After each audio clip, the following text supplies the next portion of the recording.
gente, aqui é o podcast chamado História Negra e hoje eu, Guilherme Freitas, o Hector Guimarães, vamos apresentar sobre as raízes do racismo estrutural e o estereótipo da figura negra. Bom dia, meu nome é Yasmin, eu sou uma professora, socióloga e também estudiosa sobre o assunto, sobre racismo estrutural, e eu fui convidada pelos criadores do História Negra para poder abordar sobre a questão do racismo estrutural no Brasil. Bom dia, meu nome é João Pedro, sou um professor que ao longo dos anos estudou sobre essa área do racismo, os impactos que o racismo pode ocasionar, a visão que as pessoas têm e as principais causas que o racismo aconteceu. Eu fui convidado pelo podcast História Negra a falar um pouco sobre o que eu sei sobre o racismo. Para nós isso é uma honra receber vocês. Agradecemos. Eu que agradeço. Obrigada. Bom, nesse primeiro quadro, vamos abordar algumas perguntas sobre o nosso público, né, com nossos especialistas que trouxemos aqui. A nossa primeira pergunta é por que os discursos liberais têm resistência em falar a palavra racismo? Bom, essa questão que você contou, né, que é uma ótima pergunta. Os discursos liberais, eles têm essa resistência em falar a palavra racismo e, ao invés de falar racismo, de falar preconceito racial, se deve ao fato da maneira de pensar que eles têm. Eles têm que, se eles tiverem a informação necessária, as fontes, as informações que conseguirem passar para as pessoas, para um indivíduo, que é uma ideia um pouco mais individualista, né? Que eles conseguirem passar essa informação adiante, eles vão conseguir mudar a cabeça, a ideia que essas pessoas têm em relação ao racismo e às pessoas negras. E é por isso, por esse fator, que eles acreditam que eles não falam racismo. E também eles não falam racismo para que não fique tão pesado, podemos dizer assim, que aspas pesado, fique um pouco mais leve a fala deles no momento que eles forem falar, né? Verdade, o racismo, ele, no passado, ele afetou muito o nosso presente.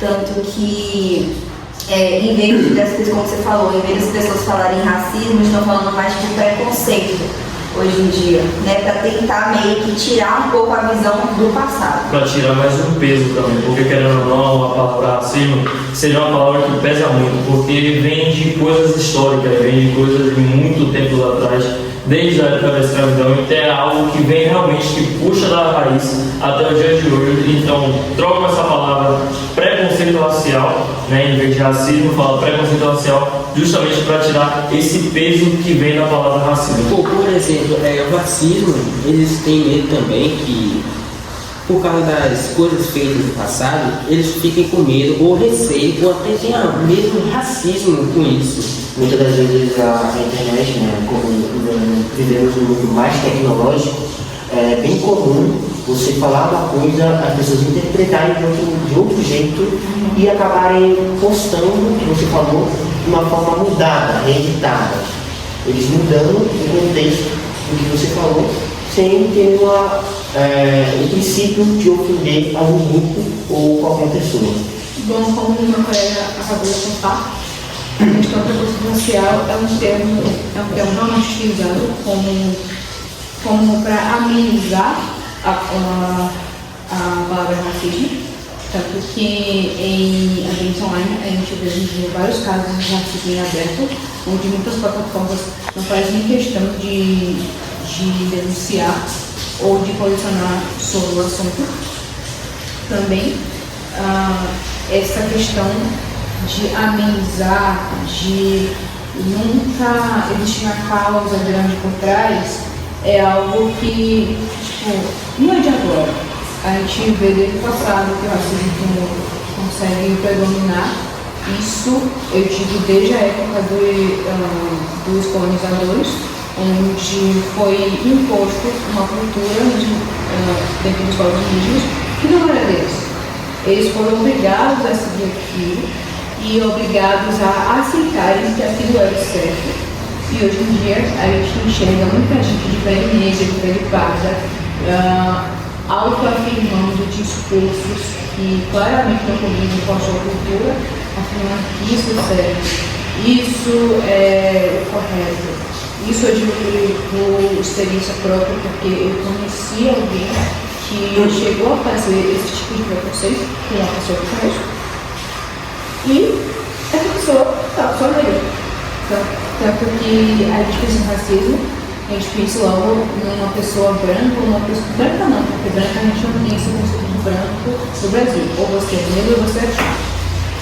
Mas a gente diz uma pessoa com a pele mínima de mais clara, fazendo qualquer tipo de comentário, preconceito, com alguém com a pele minimamente mais escura. E não é isso. O racismo ocorre entre pessoas negras, ocorre entre pessoas pardas, e isso é algo que vai demorar para ser mudado. Tem até um caso, por exemplo, mais recente, que é Vinícius Júnior, que ele sofreu racismo pelo clube de Valência. E tem outros casos, né, Guilherme? Sim, com certeza. E esses casos, né, de Vinícius Júnior, podemos ver, eu lembro exatamente como foram os casos, né, em que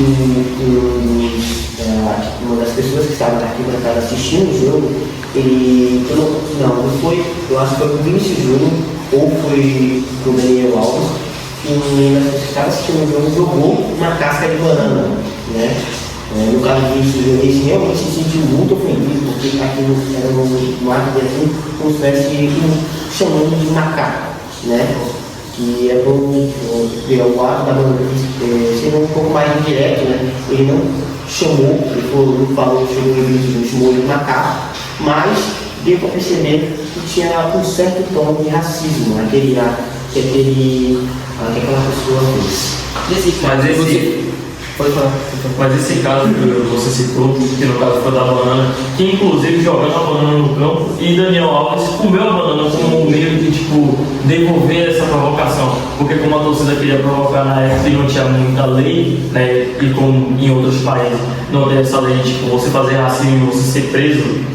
E na Espanha naquela época, se não me engano, ele estava jogando no Barcelona e jogaram uma banana no campo e ele foi lá e comeu. Isso foi o que aconteceu com o Daniel Alves. Mas o que aconteceu com o Vinícius Júnior contra o jogo contra a Valência foi um cara da arquibancada, se eu não me engano, fez um gesto como se ele fosse um macaco para Vinícius Júnior. E como puxando para esse lado mais do futebol, não só Vinícius Júnior, jogadores famosos que sofrem esse tipo de racismo.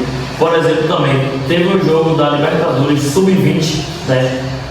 Que um jogador do Palmeiras chamado Luiz, se eu não me engano, está enfrentando o time do Cerro Porteño, alguma coisa assim, que é um time argentino, que tinha um torcedor na arquibancada, a arquibancada era muito próxima do campo, aonde esse torcedor ofendeu Luiz, chamando ele de macaco, e se não me engano, cuspiu até nele. E teve uma entrevista que ele deu para Comebol, né? Alegando, dizendo vocês não vão fazer nada, não sei o que, vocês não vão me perguntar sobre o ato de racismo que aconteceu ali. Ou seja, não é algo que só acontece com jogadores famosos, mas nem liga com menores. Esse caso do jogador Luigi, né, que você comentou, dá para ver que como eles estavam indignados sobre o que ocorreu, esse caso do racismo que ocorreu com ele. E dá para ver em ligas de futebol, em jogos no geral, especialmente os que acontecem na Europa, que após o caso de racismo acontecer, como foi o último jogador Luigi, Vinícius Júnior, Daniel Alves, tentam encobrir o que houve. Encobrir em geral, no sentido de que eles não dão a devida justiça para esse caso. Eles deixam esse caso a mercê, como esquecem que isso está acontecendo, que isso aconteceu, e deixam lá como se nada tivesse acontecido. Concordo. Pior que é uma coisa que vai de muitos anos dentro do futebol, e não só dentro do futebol, como na própria realidade, em que as pessoas não aceitam muito do que acontece realmente. Mas agora, fechando esse bloco, agora vamos passar para o bloco 2. Agora, passando para o nosso segundo bloco, vamos fazer a mesma dinâmica do primeiro, que é basicamente responder algumas perguntas que o nosso chat enviou. Como a Nanda fez no primeiro, eu vou fazer assim no segundo. Basicamente a pergunta é: como o ciclo social pode influenciar o seu pensamento sobre a sua identidade racial? Bom, essa questão do ciclo social influenciando essa questão do racismo pode ser vindo da família, né? onde a família pode influenciar tanto positivamente quanto negativamente, e também o ciclo de amigos que essa pessoa pode ter. Em questão da família, positivamente, elas podem desde pequeno ensinar para a criança sobre o quão errado é o racismo e sobre o que ele provoca nas pessoas e na sociedade, o que também pode ser prejudicial para todos e que ele não deve ser, em hipótese alguma, praticado nenhuma ação. Já negativamente, em uma família que muitas vezes pode ocorrer que tem uma avó que de uma época mais antiga, por conta dos princípios e valores que ela possui, acabar cometendo racismo com um membro da própria família, desde o mais novo, como o neto, ou o mais velho, pode ser o próprio filho.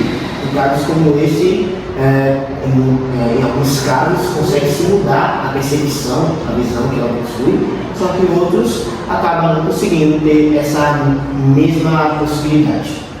Bom, dentro da vida familiar, isso ocorre também devido ao que foi passado pelas gerações dessa família. E, por exemplo, se a gente encaixar no cenário, uma família de baixa renda, onde essas pessoas não têm muita escolaridade e a situação onde essas pessoas vivem é muito precária, essas pessoas não têm um estudo muito desenvolvido. Então, acaba que esse pensamento acaba se disseminando entre a família desde uma época muito antiga. Por exemplo, uma avó que ouvia desde criança que usar o seu cabelo black era algo feio, era algo praticamente não legal. Essa ideia a pessoa não faz o mesmo. E não é porque essa pessoa quer ou por algum tipo de maldade, é porque ela vai aprendendo e essa pessoa vai estar nesse pensamento de forma com o que ela acha que é certo e o que ela acha que ela aprendeu. Agora, a gente tem duas formas de abordar isso, dependendo da situação.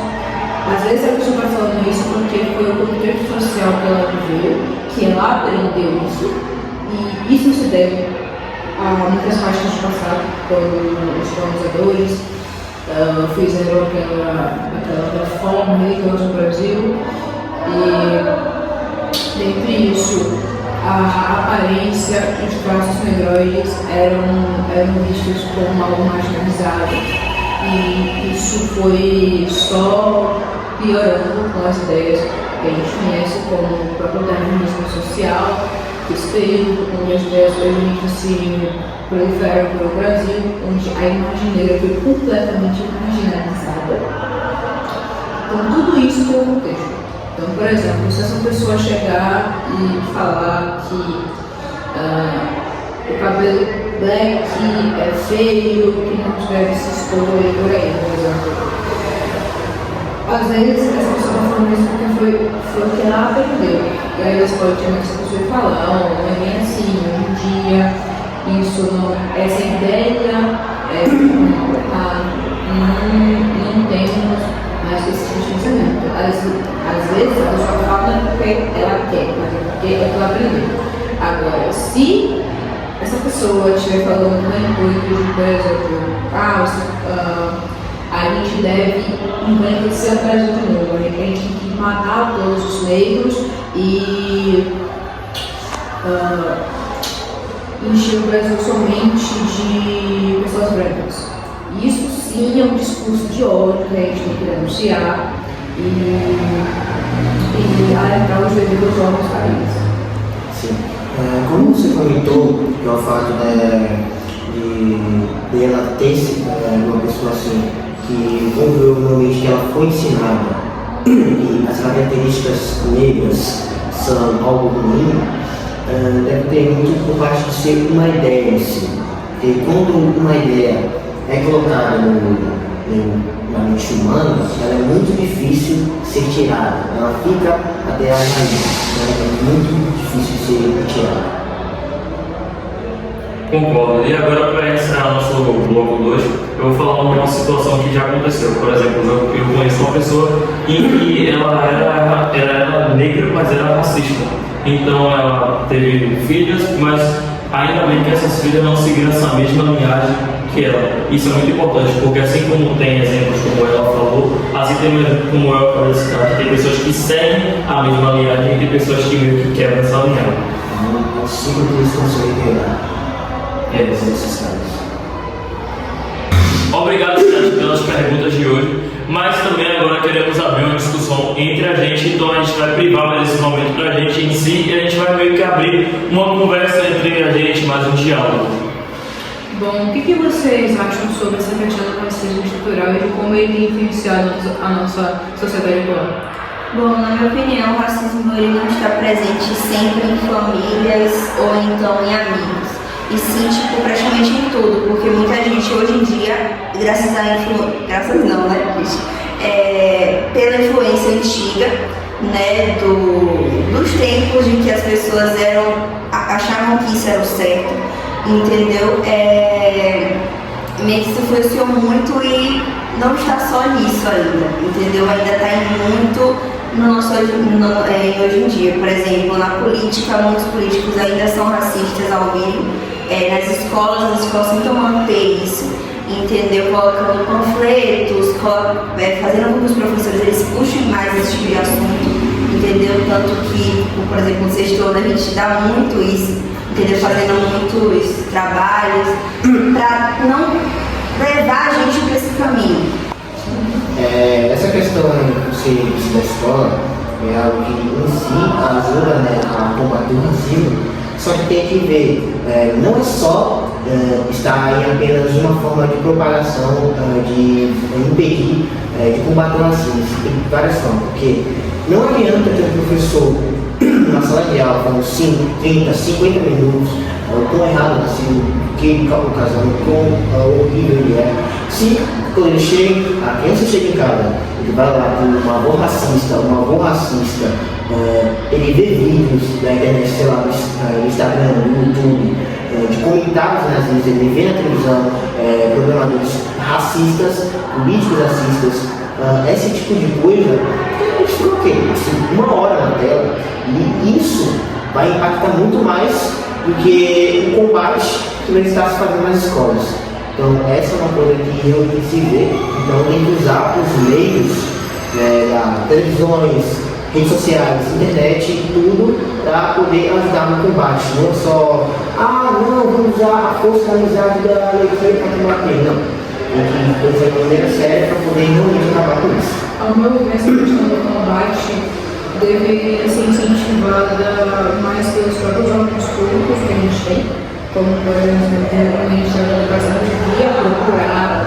A gente hoje em dia só tem muita escola, com certeza, de que não prega essa questão da conscientização. O próprio governo também devia criar medidas, porque hoje em dia a gente tem leis como, por exemplo, o Estatuto da Igualdade Racial, só que esse estatuto não é muito bem seguido. Ele prega qualquer direito básico que qualquer ser humano, só que nesse caso negro, deveria ter. Só que hoje em dia a gente não tira isso.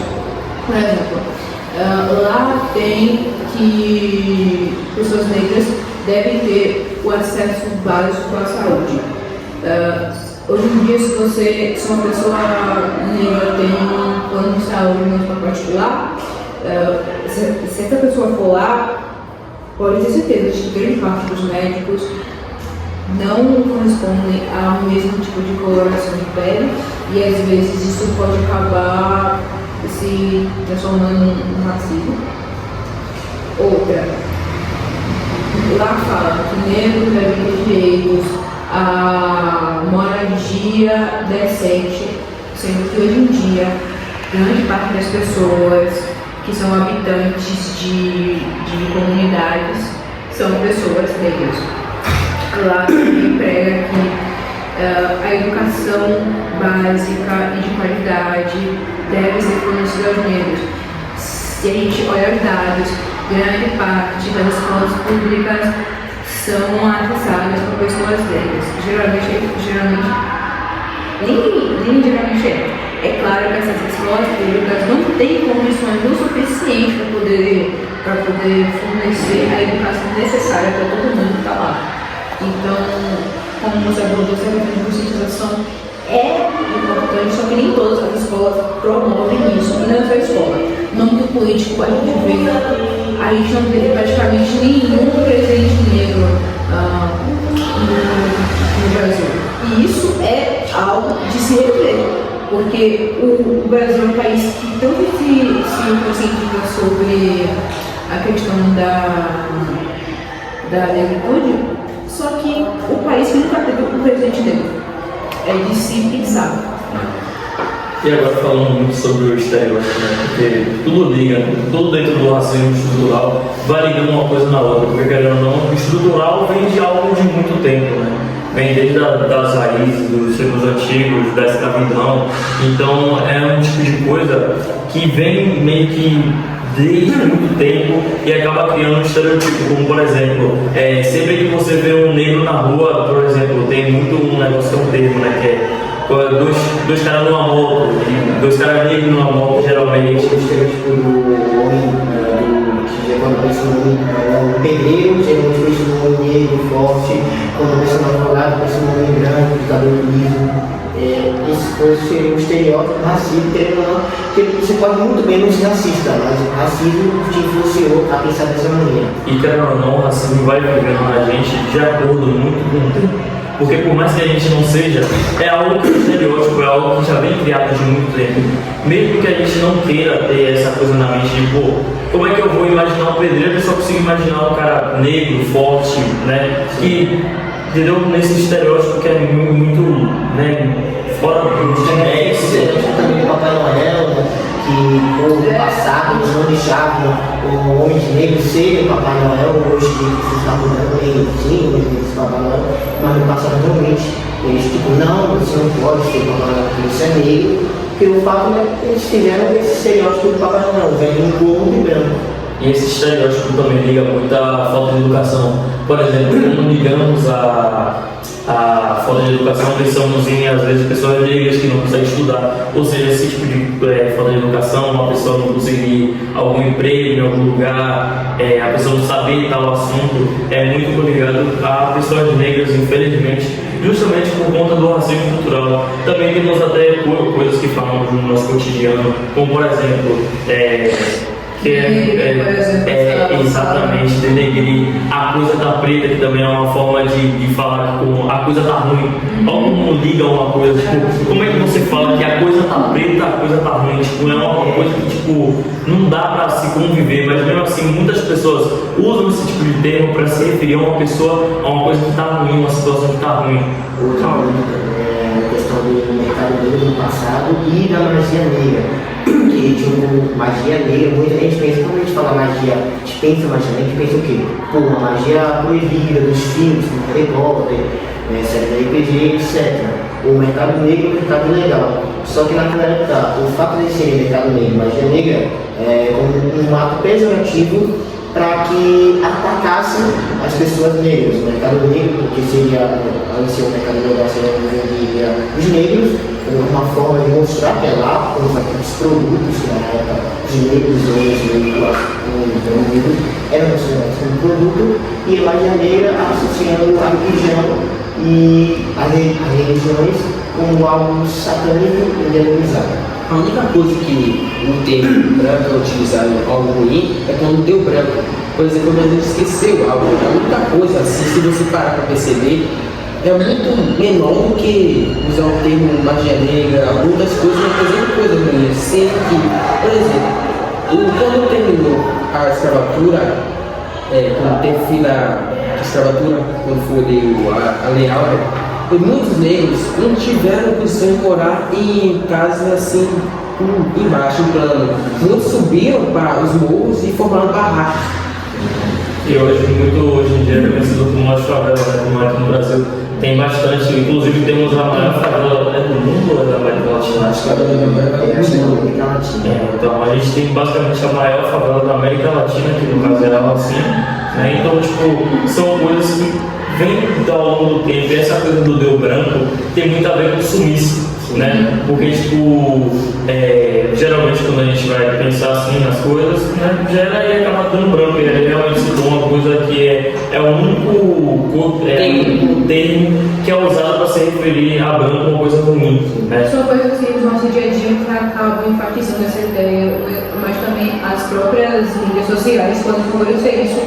Em forma de filmes ou até coisas de desenhos, que em alguns desenhos, pelo menos da década de 50, 80, mostram a imagem negra com o famoso blackface, que é a cara preta, com os lábios rosados, e tudo isso traz essa narrativa de estereótipo negro. Também a gente tem aquela analogia de pomba da paz, que é a pomba branca, e quando a gente vai falar do povo ou bater no povo, a gente faz a analogia à coisa ruim. Tudo isso é de um conceito racista que foi enraizado na gente. Isso não é culpa da gente, é culpa dos nossos ancestrais que propagaram essa ideia e fizeram isso parte da gente, mas a gente tem o dever de excluir esse pensamento e passar isso para as próximas gerações. Sendo que eu lembrei, discurso de ódio. sendo que até eu lembrei um desenho que Tintin, que é um desenho onde ele passa na Angola, aí mostra como se Bidu, que é um cachorro que é branco, e os cachorros meio que, no desenho, né? Meio que dizendo que o Bidu era incrível, não sei o que, e Tintin também, como ele era estudioso, não sei o que ele era melhor do que eles. Sim, e nessa filme que é que até os cachorros tinham uma tonalidade de pele, tipo de pele mais escura, que era muito branca do cachorro e o Tintin. Então dá para claramente ver, assim, aí também os traços dos homens negros, tipo, negro, muito blackface, se fosse igual. E também voltando mais um pouco no assunto, também falando, né, que a gente está falando sobre a abordagem sobre o racismo estrutural e por se aprofundar um pouquinho mais.